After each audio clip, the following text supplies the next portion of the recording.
Hello and welcome to Inside Eurogamer, a podcast series exclusively for supporters of the website. So if you're listening to this, that's probably you. So thank you for your support. It genuinely means a lot.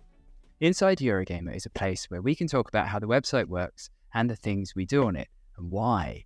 It's also a place where we can answer your questions about the site. And I gathered plenty of these from you this week. I'll see how many I can get through. And if you didn't answer a question, don't worry, because you'll get another chance next time. I'll make sure you have plenty of notice before we record.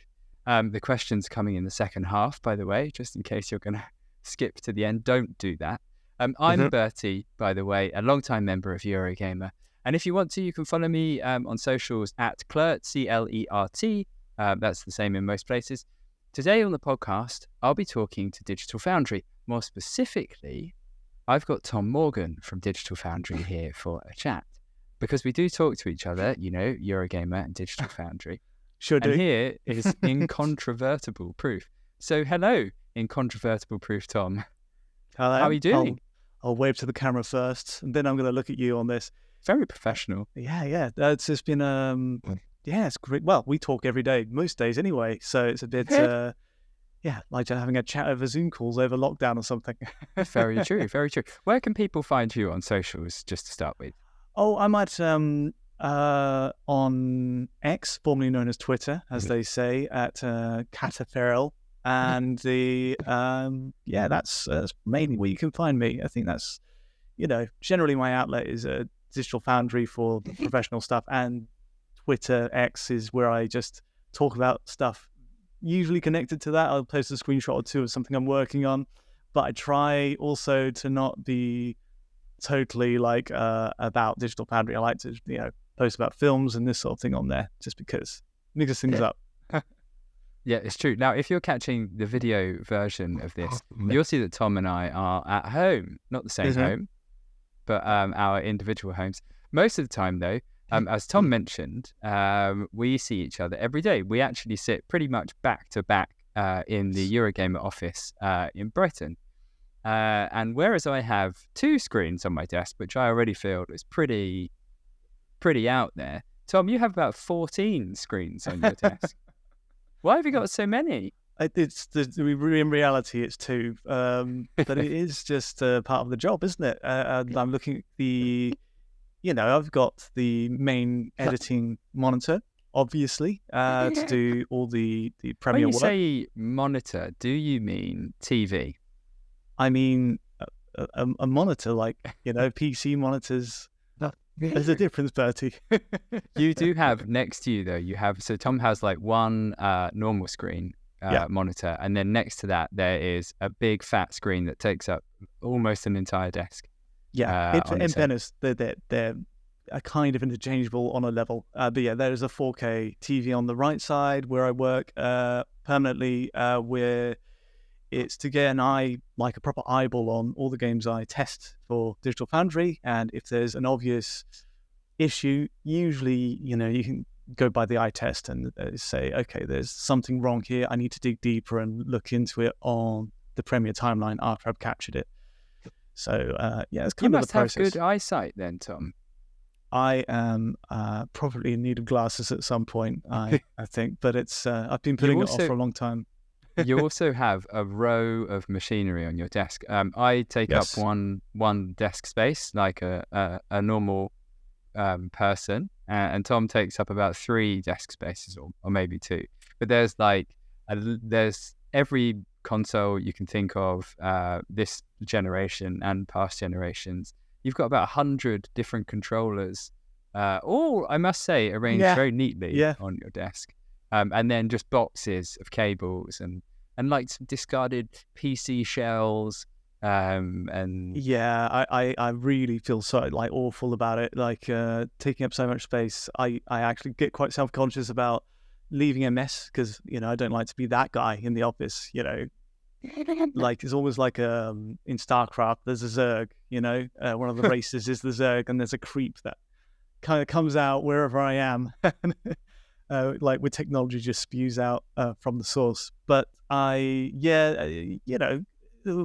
lot of it is practical. I try to crunch it down to the essentials. Obviously, the PlayStations and Xboxes have to be set up, like locked in, fixed, so I can just jump on any of those at a moment's notice. Sadly, the old consoles, the last gen PS4s and Xbox Ones, have been kind of relegated to my seats now. They kind of just sat there, but this kind of has to be the way. I had forgotten how loud last generation's PlayStations were, particularly. God. And it's only when I hear you testing something, I've forgotten what it was. It was something relatively recently on PS4. Everything. It's everything. Okay. But on PS4 Pro and PS4. So long as it's on the PS4 Pro, that's the one. Yeah, and I'm like, oh, Tom's doing some hoovering behind me, and but no, it's PlayStation. Anyway, so I want to pause for a second before we kind of get into the details of your work, and just go do a bit of a deep dive into some Digital Foundry deep lore, because you've been there for a long time now. I think you joined in 2011.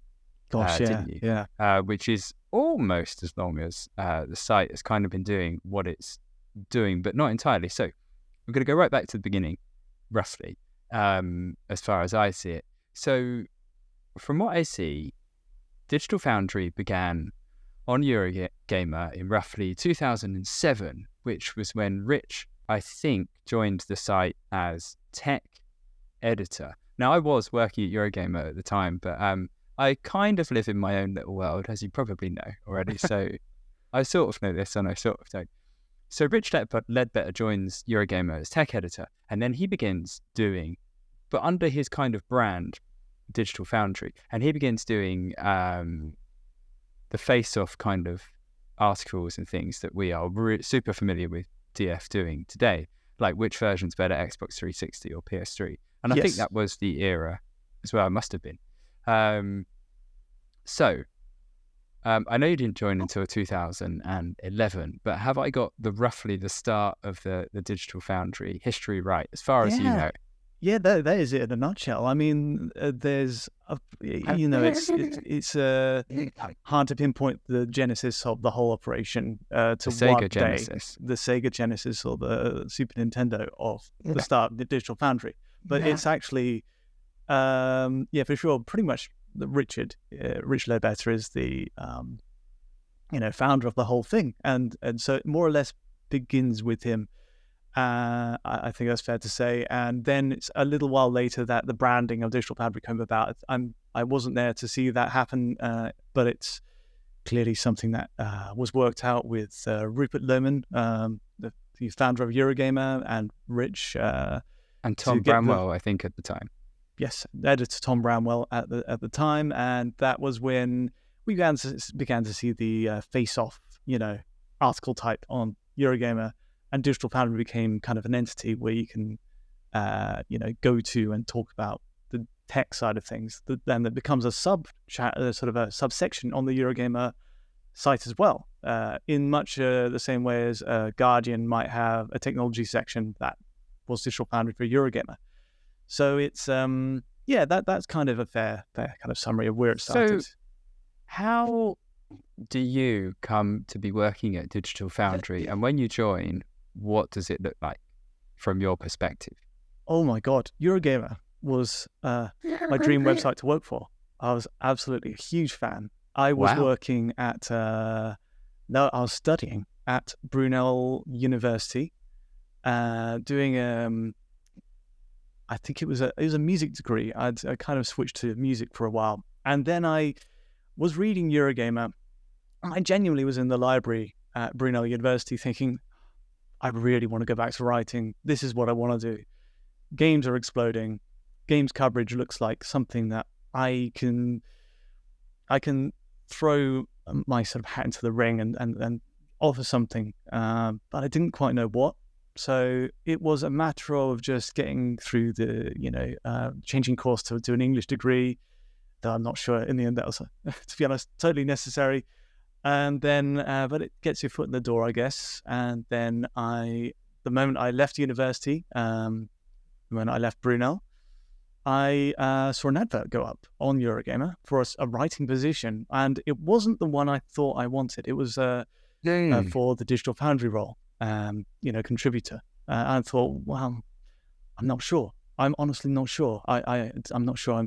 I know I love technology. I know, deep down, this is something I do care about. I was even, growing up, I'd be the sort of kid that would, buy. You do remember the Mario Game & Watch? Those small things. I'd get like watches and things, and just when I get bored of them, I'd take them apart and just start looking at how they work, and then try to put them back together, often unsuccessfully, and be really obsessed about it. But that was kind of the sort of person I was growing up, and always have been, and obsessed with the details. And much like my granddad and dad. I'm detecting a sense that the mess that sometimes spreads across your desk now, that started back then, did it? With you taking things apart and just leaving them strewn around? I guess, yeah. Although I must say, you don't take things apart now, so... That's true. That's very true. It's because Rich and Will Judd, who works, for the Eurogamer site mostly, they keep sending me things, and I just don't have time to always just put them into action. So I've got 3 PCs around my desk in various states of construction. It's like a PC graveyard. PC graveyard, yeah. Or like a PC shipping dock or something. A PC workyard, PC garage, maybe. Maybe that's a better way of putting it. Yeah, it really does feel like a garage, doesn't it? With bits of like broken valves and gearboxes and things just strewn about. You just need some overalls now and a slightly harsher tone, and you can you'll be perfect. Goggles on. So you go for this interview, and presumably, so you send your bits off, your CV and stuff like that. Yeah. And then Rich gets back to you, does he? It was all very much not like in person. It was all over the kind of purely online, and it was purely like, I've got a test for you. I think it was, oh my god, I can't remember. It's a fantasy game that came out in 2011. Not a very, not a very huge deal, to be honest, but it was a test. And it was like, can you tell the difference between the 360 and PS3 versions of this game? And it was just like a basic eye test. Wasn't like Kingdoms of Amalur or something? That was later. Yeah, okay. Kingdoms of Amalur, cult classic, but that was definitely later.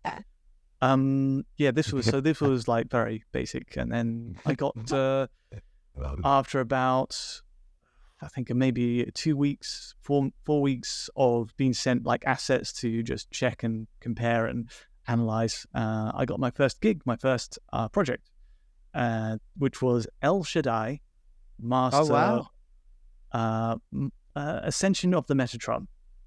El Shaddai Ascension, which was from the director of Okami, or at least the art. It had a kind of like cell shaded, almost. I've forgotten that game that came out relatively recently. The one set in the desert with like quite a simplistic. That's the one, yeah. But anyway, I remember it. So that was the one. It's not a big game, but it was a really nice, interesting project. Fairly under the radar, El Shaddai, and then it was like within. But all of this was freelance, and so I was just like, I wasn't contracted. I was just purely freelance, but I didn't really want to go anywhere else because I thought there's something here. I just didn't quite. I just thought, well, El Shaddai's out. That's that. I guess I've got to keep job hunting, and I kept job hunting while doing Digital Foundry work for a good part of 1-2 years while doing these freelance articles. So that was kind of like. Did you have interviews anywhere else in the time? I did, for non-games related jobs though. Oh, okay. I think at one point I was applying for a job testing, QA testing at Electronic Arts, at which point it would be like, okay, that's that career in games journalism kind of done, and I'm going this way. But it didn't happen because things kept popping up with Digital Foundry, which were really exciting and interesting. I mean, it speaks for itself, the projects that like came after El Shaddai, which was a great project, but it was like not a huge hit in terms of the page views or the YouTube views. Well, YouTube wasn't even really a big thing for us then, but it was there. We had our comparisons hosted there. We did, my follow-up was, gosh, it must have been Dark Souls. Oh, wow. Yeah. And that was like well, I knew Demon's Souls, loved it, and I knew Dark Souls, but I just did not know who could have predicted the way that Souls would have blown up since then. And it was specifically the coverage of Dark Souls on PC. Do you remember? Which ran with no settings. It was really disappointing, and no settings, no major, didn't have any of the usual settings that you would you have for a PC release. And I was sent to a preview event at Bandai Namco, whichever they were called at the time, and came back with the footage and wrote up the story, and that was proof of concept that actually there's something to be gained by having technology writers like this, which aren't very common, really, going out and testing games before they come out and giving people a kind of warning that something is not quite right with this game. And that was the first proper litmus test for me. And I think in many ways for DF in general, that this was something valuable that we could offer people. And off the back of that, I got to go to E3 and do stuff there. So that's where really things started to pick up. Nice. So eventually, when are you hired on staff? When do you become a staff writer? 2015, full-time. Oh, okay. Contract. Okay, wow. So that's later than I thought. So at this point, when were you working with Rich in an office in Essex? 2015. Yeah. Okay. That was the moment. It was more or less an ultimatum that I would be hired on contract to do this full time only if we did this as a YouTube channel, as YouTube personalities. Okay. Because that, as late as I think we regret not being on YouTube earlier, as a putting our faces on there, or at least doing something more with it than using it as a dumping ground almost for our face-off videos, just like basic comparisons. We didn't really use the format, where obviously it was taking off. Obviously it was a big deal, coming out even in 2015, but we were just slow to the mark. So in 2015, we had this plan, Rich had this plan to collect a bunch of people, tech-minded people, and bring them to Essex in a small village called Witham. And it was a tiny office in the middle of nowhere, really. But I had to move there and relocate, live in a kind of shared house, and that's how I put my face on YouTube videos and just got my voice started. I like it so much, I put my face on it. I can tell you, I didn't like it at the start. So. Yeah, I remember this. I remember this being a bit like the big DEF push of the future. Like Rich is building a studio, in Essex, and there's you, and I think was Phil Iwania part of it then? Was that? It was very briefly. Yeah. And was there anyone else there? Dave Bearton, who of course. So it has moved on, but there's since I think within about a year or two, John Linneman joined. Right, and he's obviously had a huge impact. Massive, yeah. And that's where, it was more or less like Rich and I were figuring things out. How do we present to camera? All this has to be learned from scratch. And we had a little bit of help from outside. Well, we had help for sure from outside Xbox, the editing team, James Hills. Of course, he lives in that neck of the woods. Yeah, and Alex Attenborough as well was there. They were kind of just there to help us get started on the video production side. But more or less, I think after about maybe a year or two, we kind of had...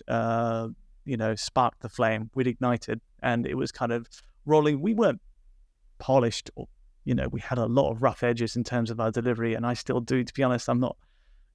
You probably can tell by the number of times I'm on camera, on directs. I'm not, always at ease with being in front of the camera. But it's always been like, okay, every time we do this, we're getting better and better, and a night and day difference between now and where we were back then.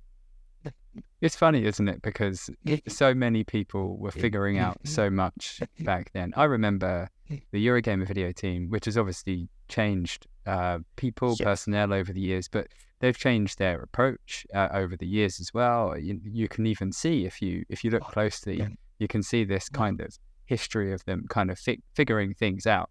And Outside Xbox as well. Outside Xbox is part of the same sort of group as us. So it was once called the Gamer Network, and Outside Xbox were kind of a part of that. It's now called ReadPop, of course. So all under the same umbrella, and it's been good because the same dicebreaker. It's all we use the same studios in the office. So right. So when did the Essex stream come? Kind of when was that office scrapped? When did that happen?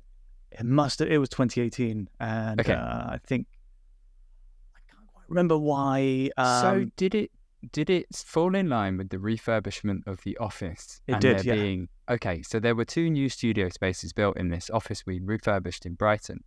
Yes. And I guess the push was from the company then that all the video teams could come and do their work there, which is a way of keeping all the video teams together and meaning that individual teams aren't spending lots of money on individual studios. It was a way to sort of bring everything together.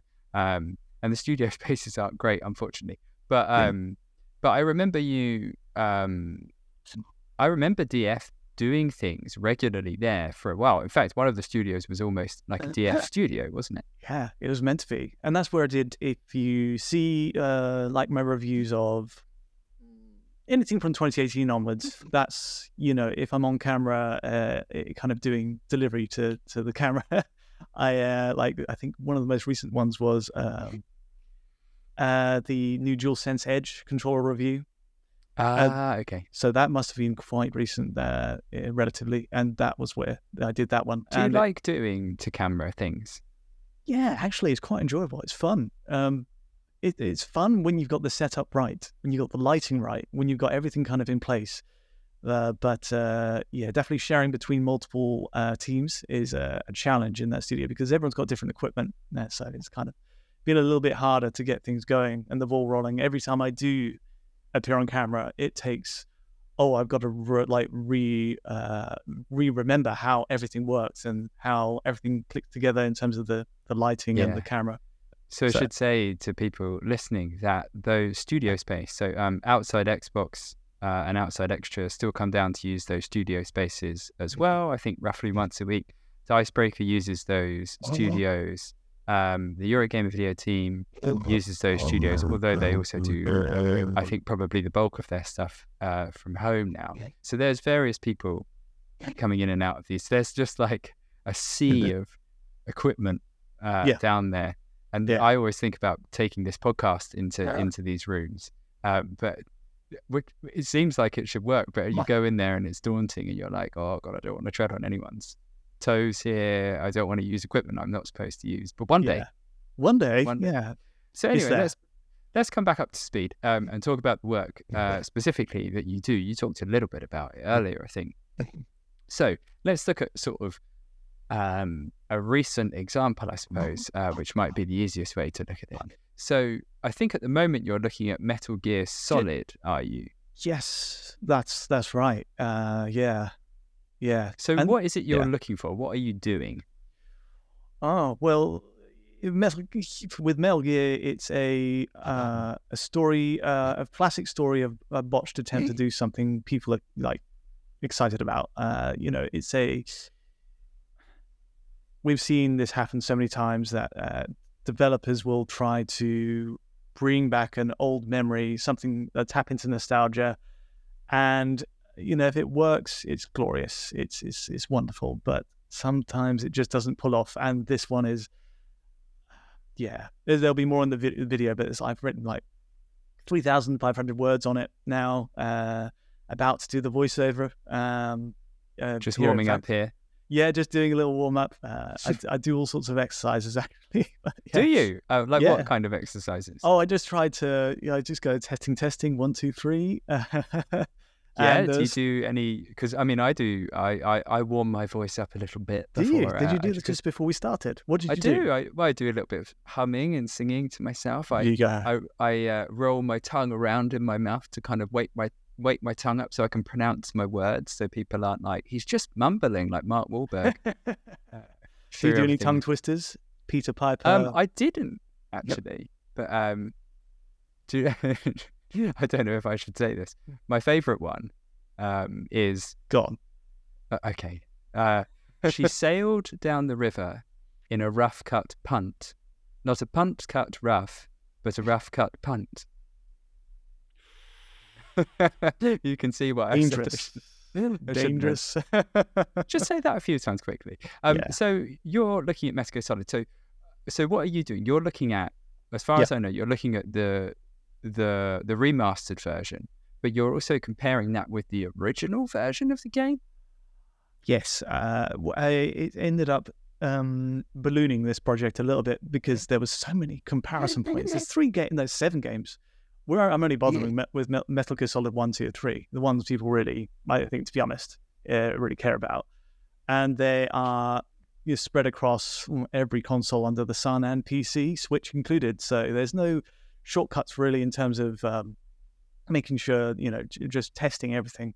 So I had to dial into the ones people really cared about. Switch and PC are just, the ones to watch out for. They're terrible, are they? Or Switch is quite in need of work, yeah, for sure. And then PC is very disappointing on so many levels. It runs like at settings worse than PS5, and with no graphics menu to change them, like anti-aliasing, texture filtering just aren't enabled in Metal Gear Solid 2, stuff like that. So but the upside to that is on PC, the modding community are just so on it that they've already, within a day of it releasing, they made it run at 4K. And it looks great. It looks seriously just wonderful. But so this video really has to cover a lot. And so when it came to writing it all up, I was kind of trepidatious, I guess is the word. Just going into it thinking, well, how do I, and this is the challenge, how do I succinctly summarize everything people need to know without it being, like a really negative moan about, oh, this is wrong, this is wrong. How do I keep it kind of sharp and interesting and focus on all the highlights? So tricky. So what kind of things when you play a game? Because I see you quite often. You're given a game and you're testing it on various different platforms. So often, like Lords of the Fallen was a recent one, and you're testing it on, and it also had some awful performance issues at the beginning. Yes, I should ask actually, when is this video going live, do you reckon? At the weekend, I think. So this weekend, okay. So Lords of the Fallen. You remember me testing that for a whole week? I do remember you testing it, and then I got to the day of publishing it, and this happens all the time, and it's the worst thing that can happen to anyone at DF. You write the script, you've got everything ready, everything ready to publish, and then they release a patch, and then everything you've done, everything is irrelevant. It sounds so wrong, doesn't it? Because of course, in the person playing the game's eyes, the patch is a great thing, but for the person who spent all week finding the issues, then finding examples of the issues, recording those, and then lining them up so you have an example of that pre-patch or post-patch, or this same bit of footage in one version of the game, and then exact same footage in the other version of the game. For someone who's been doing that all week and then written a script and then recorded it and then cut it all together, and then for them to just fix it, you're like, no, just hold on a week or something, So classic scenario of great for the people playing the game who bought it, awful for DF. But I am glad. Just in the moment, I was very... So that's why I think as of this video going up, there isn't a Lords of the Fallen video, and we had intended it to go out a week ago. Okay. So that's why I was saying that. I was like, okay, that's why, if people are wondering, it isn't out quite yet. But I just had to put a bookmark on that and turn to Metal Gear first, and then just calm my nerves, and then we'll dive in again, chop out bits of the script which aren't relevant, because at the end of the day, it's got to be fair. It's got to be up to date and, useful for people. So I touched on it a bit there, but what I see, I used to get quite jealous, right? Because I would turn around and I would see you, of all the people in the office, are the person who is most consistently playing a new game. I turn around and you're playing, there were so many this year, but you name it, Street Fighter or whatever, and I'm like, hey, that looks really cool. Tom just gets to test things. But then when I look a bit more closely, I'm like, hang on, Tom is testing exactly the same thing he was testing yesterday. And then you continue testing exactly that same thing the next day. Talk us through like a project. It's like, what kind of things are you looking for, and then how do you go about finding it? The first time you boot a game, say it's a real cracker, like a Street Fighter 6. It's the best Monday. Monday's usually where the project starts. And the first time you play that game, it's great. It's the dream, isn't it? You're in the games industry to play games and sometimes play them a bit early. But the reality is, then yes, I have to press power down the PS5, power up the Xbox One Series X, and do it all over again, and do it in a very methodical way so it matches, makes my life easier in the editing process later. Where everything kind of has to be paired up. So it's a little bit methodical and a little bit robotic by the end, and especially when you've got, like, as is the typical trend these days, multiple modes on every console, quality and performance. And you've got your Series S, your Series X, your PS5, and you've got your Switch sometimes. Then you're looking at something like 7 permutations of the same game you've got to play through the whole time. So really, the way I justify it to other people in the office is, yeah, it looks fun, doesn't it? But I guarantee by Wednesday, playing the same game for the 7th time, you're now having fun. It is much like working in QA, quality assurance, in that first wave, because you're just process of deduction, filtering through what is wrong with this, what's right with this, how do they compare, what's the difference between them. So I'll never complain about the job itself, because it's fantastic, but it is not fun by the time it gets to the mid stage, the capture, the actual gameplay. The fun bit really is actually in the editing and the videos for me. Like, I really enjoy that. Okay. Slotting it all together is very satisfying. I see you doing this as well, and I turn around and it looks like, there's a complex amount of stuff that you're pushing all together and lining up, and it looks like a complex job, but I guess by that point you don't have any more moving parts in a way. You just are lining things up. So have there been any projects that have been, when you think back, and have been a particular nightmare? God. Yeah, that's a tough one. There has been a couple of ones, like sponsored videos, which are rare, but there was one on Parsec, which I did, which was a lot of work. Not a nightmare, but just an incredible amount of labor to get right. There was a classic situation with when the new consoles at the time were coming out, PS4 and Xbox One, we were sent over to Sweden, Stockholm, to cover Battlefield. I think it was 4. It was 4, yeah. Huge release, first time we'd ever covered it.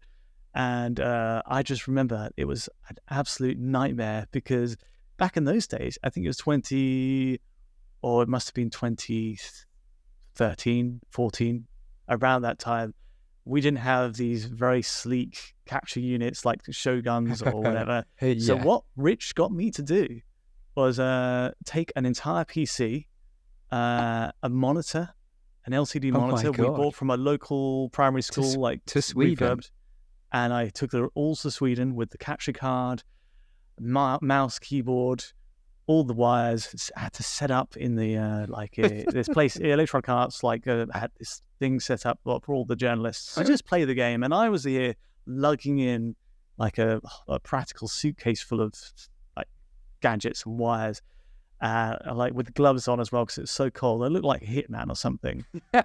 And I ended up just sort of, taking about 2-3 hours to set up everything and then capture, then shuttle it all the way back home. And then when I get back to the UK, I noticed the black levels are wrong because there was no way to preview anything. Oh no! There was no way to preview because what you saw was only on the output on the screen, and you just had to kind of shoot and just hope that everything worked okay. And what I didn't know was these PS4 and Xbox Ones were set to they were debug units firstly, so the black levels I think were broken on Xbox One, and Electronic Arts Frostbite, who developed the game Battlefield 4, lowered all the brightness levels on the game by default to something lower than usual, and it was just okay,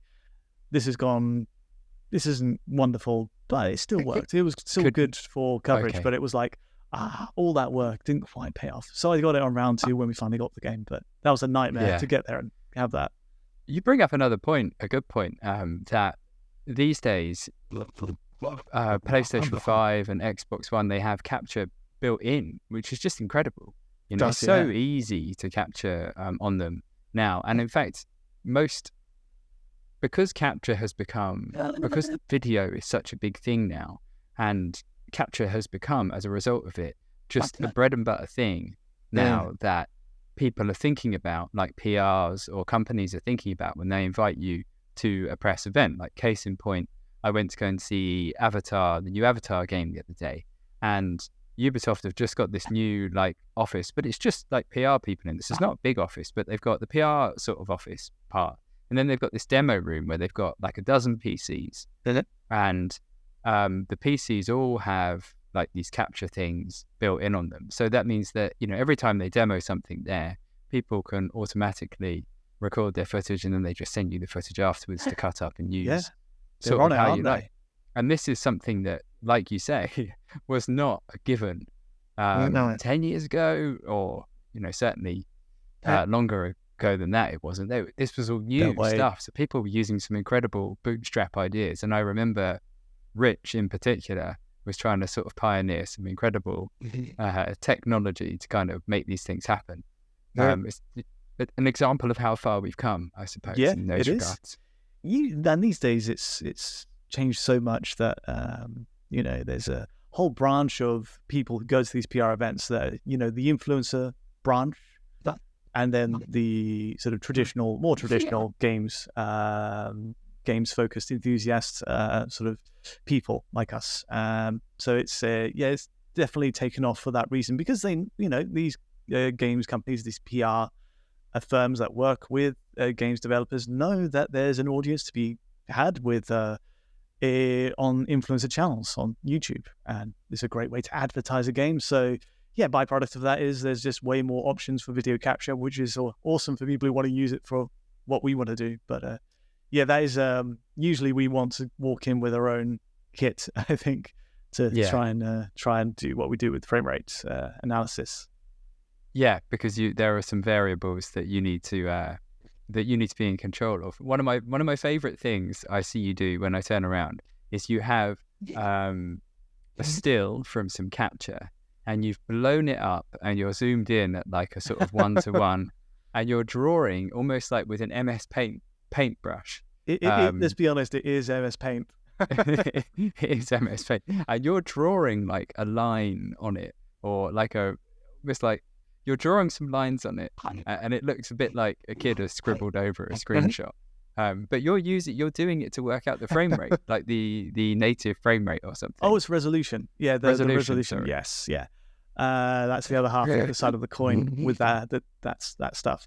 The technique hasn't changed, and it's not very intensive on any program. It is literally just whatever program you have to hand. Paint is good because it just gives you the pixels that you're drawing a line on, and you can use that as a ruler, and then you can work out the ratio of how many pixels high versus how many steps. So it's worked for me for 12 years now. So it's amazing, like Pythagoras' theorem, but Tom Morgan's theorem. It's fantastic. yeah. So we've touched a bit on some of the work you do. We definitely haven't covered, probably every nuance of every work you do, but I hope people have got a better idea of what you specifically do for Digital Foundry. Before we move on and take some questions from readers, are there any particular highlights you've had over your, gosh, what is it, 12 years? It's working? 12 years, yeah. As of September, yeah. Oh, wow. Well, I didn't say congratulations in September, but congratulations. That's fine. It's okay. Yeah. Highlights. Oh, my goodness. I really enjoy a good video edit. I love doing the Advance Wars 1+2 reboot camp switch review, because that just felt really tight. And it was just like, okay, this is a review. This is it was almost a DF retro episode, and this looks back and gives you everything you need to know. Mostly recent projects actually. The DualSense Edge controller review, because it was just funny. Will Judd sent me out a bunch of other controllers to compare it to, and there's me sort of on camera wheeling out this 420 custom skinned DualShock 4, and I was like, well, I wanted to be a games journalist, but here I am. Those are two very recent ones. There's been a bunch of other ones, but I'm sure those are the ones that are most fresh in my memory. Okay, let's jump into some questions. So first question is from Dr. Omar, or Omar H. Bohr. I'm pretty sure that's Dr. Omar, but he's asking how long it takes on average to edit a DF video, but I think we've kind of covered that. So he asks, is it even more fun to play a game with the kind of close attention lens required for DF dissection? Can it improve games that might be boring played straight? Does it give you like an extra layer of attention, I suppose, to an extra layer to the quality of the game itself, or I guess even the graphics, the visual quality of it, what it's doing with its tech? I think there is an argument that you can make a very dull game exciting by playing it in the right mindset, or with the right people, or with the right knowledge about how it was made. And that's true of movies, that's true of games, that's true of anything. Context is everything. If you know the struggle that went into making an old game, for example, a Mega Drive game, if you took that game and released it now, you would just be like, well, it's not very, we've moved on, we've done much better things. But in the context of how Mega Drive X game was made with the limits, it's very exciting. Sonic 2, they had none of the tools we had to make that game back in the day. So, and that applies, I think, to modern day games. When you go behind the scenes to see all these people working so hard, you go to meet developers working so hard on this end product, 3-4 years sometimes, that does add to the flavor. It's almost like building up an appetite after like reading a menu and finally getting a plate on the table. But it's actually, in the end, the quality is the quality. I think it does average out, and in the long term, that does sort of fizzle away. But yeah, to answer the question, it does affect things to get that close. But doing DF work specifically, I generally, after a project's finished, it's like, all right, I'm never playing that game again. That's done. I don't want to see that game. I don't want to play the intro 3 hours again anymore, because it's I'm finished. Okay. So the next question is from someone called Crazy Rain, who, if you don't know, familiar. Is Matt Reynolds, who used to run guides here on Eurogamer. So he asks, what is your favorite RPG from the PS1/PS2 era that no one else played? He's the perfect guy to. He knows, yeah. He knows your mastermind subject here for sure. We are like, I think we're cut from the same cloth in terms of we both started off, we loved game FAQs, we loved JRPGs, we grew up in the same era, we're about the same age as well, so we know that kind of there's a deep love for JRPGs. I think the boring answer, and it's not unknown at all, but it's Final Fantasy VII. The lesser known option I always grew up with saying, this is my equivalent, is Chrono Cross, which was never released in the in Europe. It was released recently, wasn't it? Up until recently on the Okay. recent remaster, on Switch and all the other consoles. So, but for a good, maybe a good 20-year gap or so, this was just been completely locked into North American territories and Japan. So it's been, that was special because I had to import that £60 back in 2003 or 4 and play it on an old PlayStation Exchange swap disc so I could play import copies. And it was a magical, and it's still a magical game because the soundtrack, as everyone will know, Yasunori Mitsuda soundtrack is just, it set the bar for the quality, especially on PS1 hardware. It was incredible. There was a bunch, many of them people will have heard of though. Xenogears Grandia 1, Vagrant Story. There's a bunch of really good classics. I'm probably missing one that I'll be kicking myself over later on, but that's kind of where my head is. Now, you've kind of intimated this, but as I know, you are also a massive lover of film. Yeah. So, Too Much, again, someone who we know in Brighton used to work at the company as well, asks, what's Tom Morgan's favourite movie? What's your favourite movie, Tom?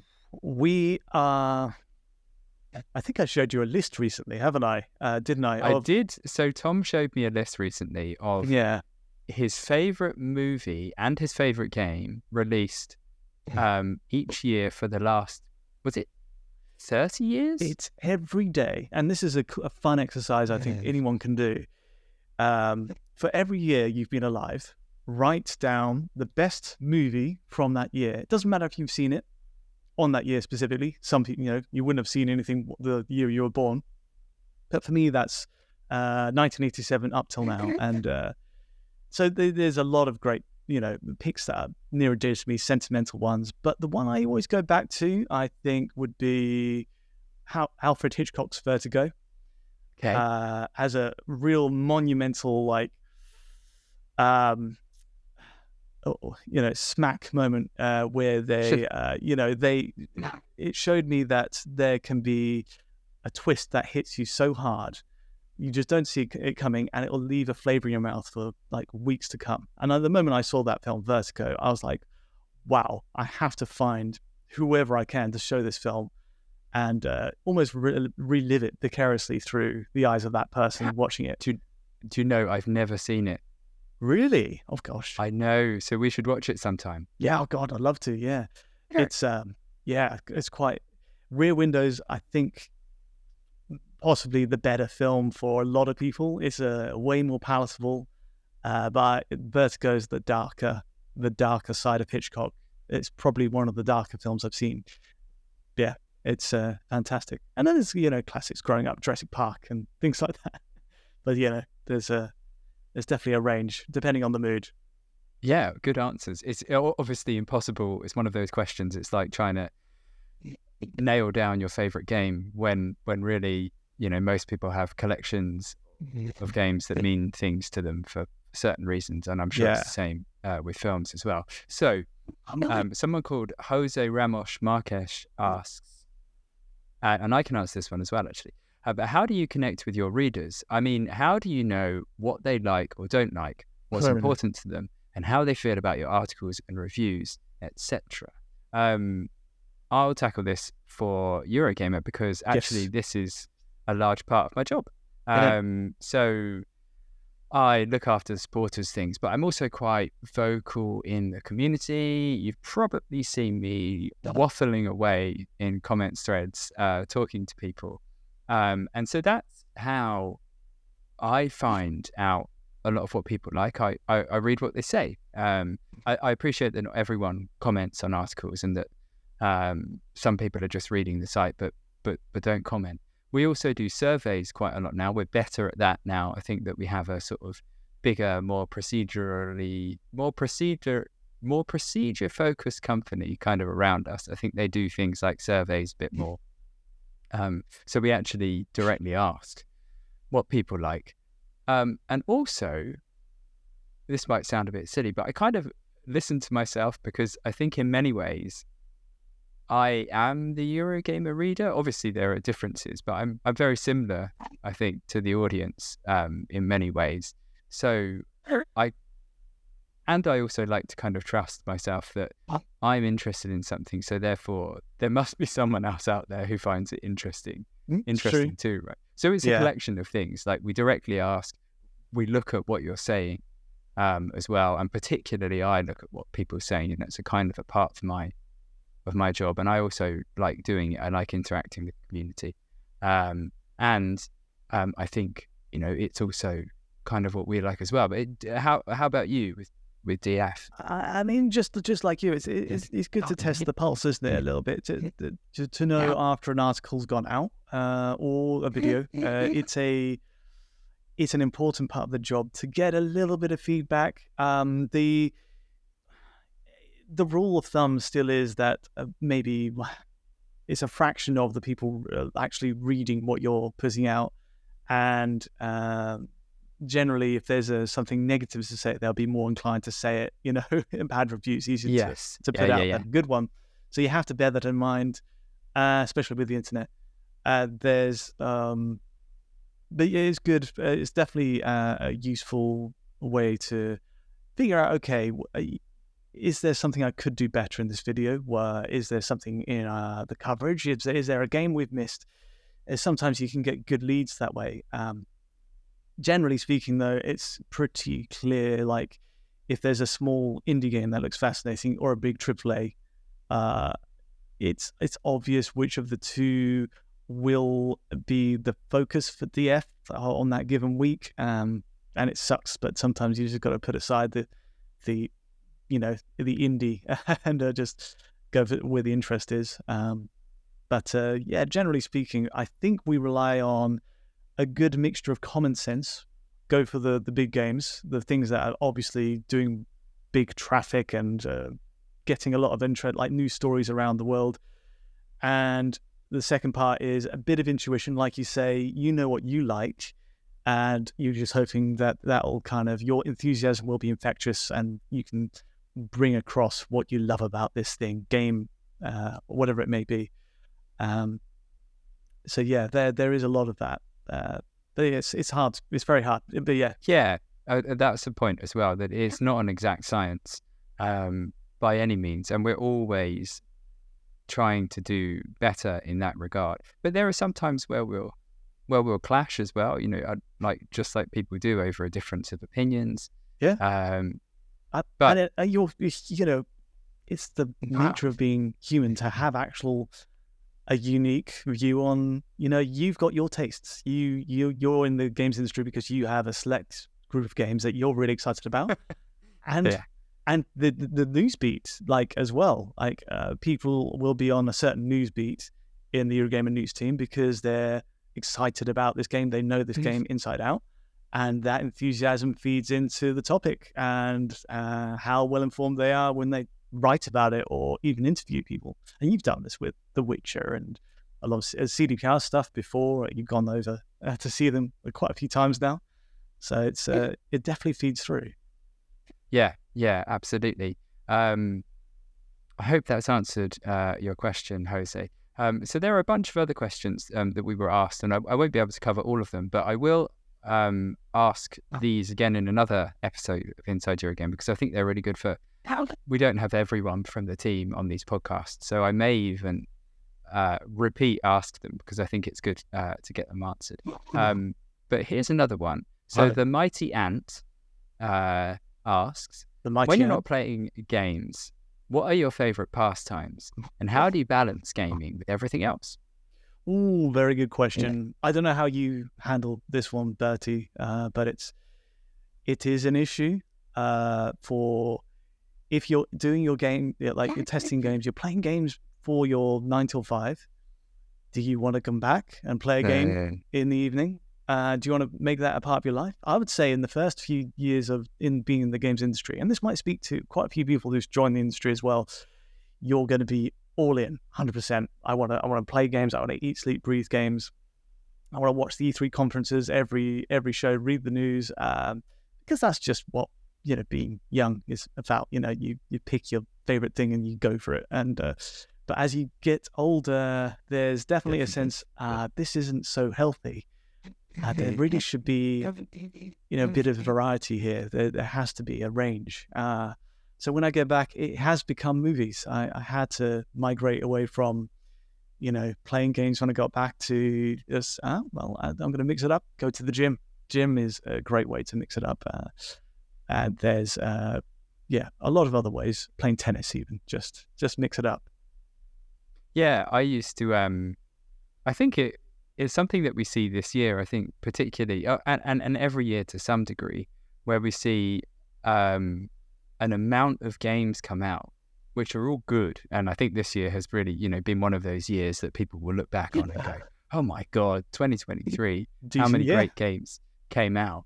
And you have this impossible task of wanting to play everything, because you want to get to that end of year chat where you're like, look, I have actually played everything, and here's my opinion on everything, and this is what I think should be game of the year. In reality, I end up playing like a handful of things a lot, and then a few games or lots of games a little, just because I can't keep it. I spend a lot of my day writing, it seems to be, in various shapes and forms, and some days, because I'm not a reviewer as such, I do reviews sometimes. You do, but I'm not sort of back to back playing, reviews, and so I don't often spend a long time with games in the way that a reviewer would. So, and like you say as well, once the end of the day comes, I've often been sat there staring at a screen all day, so much that I'm like, I can't sit in a chair and stare at a screen any longer.